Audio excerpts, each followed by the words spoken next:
एक बार एक शिष्य ने विनम्रता पूर्वक अपने गुरुजी से पूछा, गुरुजी, कुछ लोग कहते हैं कि जीवन एक संघर्ष है, कुछ अन्य कहते हैं कि जीवन एक खेल है, और कुछ जीवन को एक उत्सव की संज्ञा देते हैं, अर्थात जीवन एक खुशी का मार्ग है। इनमें से कौन सही है गुरुजी?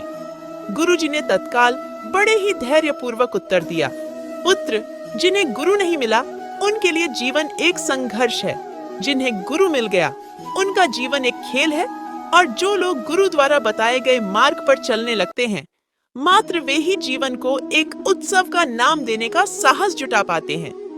यह उत्तर सुनने के बाद भी शिष्य पूरी तरह से संतुष्ट न था। गुरुजी को इसका आभास हो गया। वे कहने लगे, लो, तुम्हें इसी संदर्भ में एक कहानी सुनाता हूँ। ध्यान से सुनोगे तो स्वयं ही अपने प्रश्न का उत्तर पा सकोगे।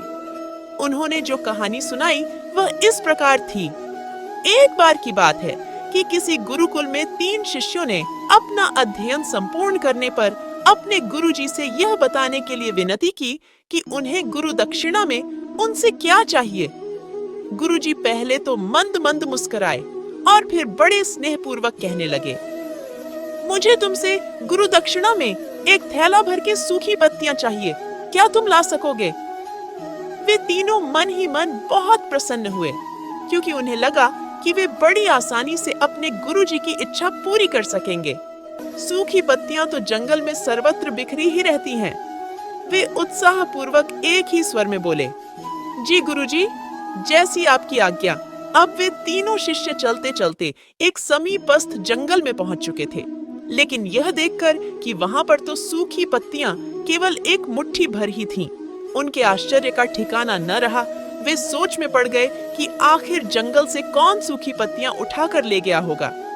इतने में ही उन्हें दूर से आता हुआ कोई किसान दिखाई दिया। वे उसके पास पहुंचकर उससे विनम्रता पूर्वक याचना करने लगे कि वह उन्हें केवल एक थैला भर सूखी पत्तियां दे दे।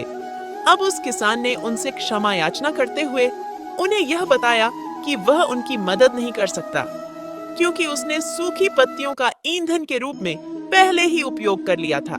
अब वे तीनों पास में ही बसे एक गांव की ओर इस आशा से बढ़ने लगे थे कि हो सकता है वहां उस गांव में उनकी कोई सहायता कर सके।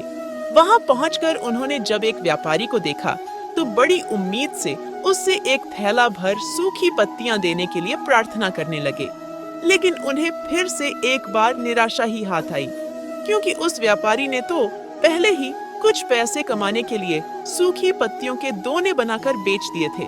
लेकिन उस व्यापारी ने उदारता दिखाते हुए उन्हें एक बूढ़ी माँ का पता बताया जो सूखी पत्तियां एकत्रित किया करती थी।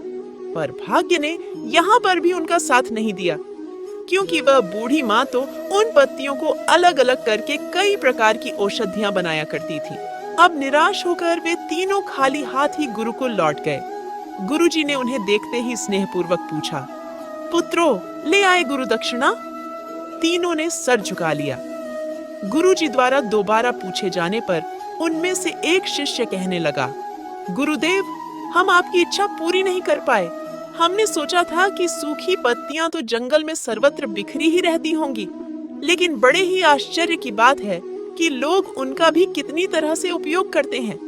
गुरुजी फिर पहले ही की तरह मुस्कुराते हुए प्रेम पूर्वक बोले, निराश क्यों होते हो? प्रसन्न हो जाओ, और यही ज्ञान की सूखी पत्तियां भी व्यर्थ नहीं हुआ करती, बल्कि उनके भी अनेक उपयोग हुआ करते हैं। मुझे गुरु दक्षिणा के रूप में दे दो। तीनों शिष्य गुरुजी को प्रणाम करके खुशी खुशी अपने अपने घर की ओर चले गए। वह शिष्य जो गुरुजी की कहानी एकाग्रचित्त होकर सुन रहा था, अचानक बड़े उत्साह से बोला, गुरुजी, अब मुझे अच्छी तरह से ज्ञात हो गया है कि आप क्या कहना चाहते हैं। आपका संकेत वस्तुतः इसी ओर है ना, कि जब सर्वत्र सुलभ सूखी पत्तियां भी निरर्थक या बेकार नहीं होती है, तो फिर हम कैसे किसी भी वस्तु या व्यक्ति को छोटा और महत्वहीन मानकर उसका तिरस्कार कर सकते हैं। चींटी से लेकर हाथी तक और सुई से लेकर तलवार तक सभी का अपना अपना महत्व होता है। गुरुजी भी तुरंत ही बोले, हाँ पुत्र, मेरे कहने का भी यही तात्पर्य है कि हम जब भी किसी से मिलें तो उसे यथायोग्य मान देने का भरसक प्रयास करें, ताकि आपस में स्नेह, सद्भावना, सहानुभूति एवं सहिष्णुता का विस्तार होता रहे और हमारा जीवन संघर्ष के बजाय उत्सव बन सके। दूसरे, यदि जीवन को एक खेल ही माना जाए तो बेहतर यही होगा कि हम निर्विक्षेप, स्वस्थ एवं शांत प्रतियोगिता में ही भाग लें और अपने निष्पादन तथा निर्माण को ऊंचाई के शिखर पर ले जाने का अथक प्रयास करें। अब शिष्य पूरी तरह से संतुष्ट था। अंततः गुरुदेव कहते हैं कि यदि हम मन, वचन और कर्म इन तीनों ही स्तरों पर इस कहानी का मूल्यांकन करें तो भी यह कहानी खरी ही उतरेगी। सबके प्रति पूर्वाग्रह से मुक्त मन वाला व्यक्ति अपने वचनों से कभी भी किसी को आहत करने का दुस्साहस नहीं करता और उसकी यही ऊर्जा उसके पुरुषार्थ के मार्ग की समस्त बाधाओं को हर लेती है। वस्तुतः हमारे जीवन का सबसे बड़ा उत्सव पुरुषार्थ ही होता है, ऐसा विद्वानों का मत है। कहानी देखने के लिए धन्यवाद दोस्तों। इस वीडियो को लाइक करें और हमारे चैनल को सब्सक्राइब करें और कमेंट में लिखें, गुरुदेव नमः।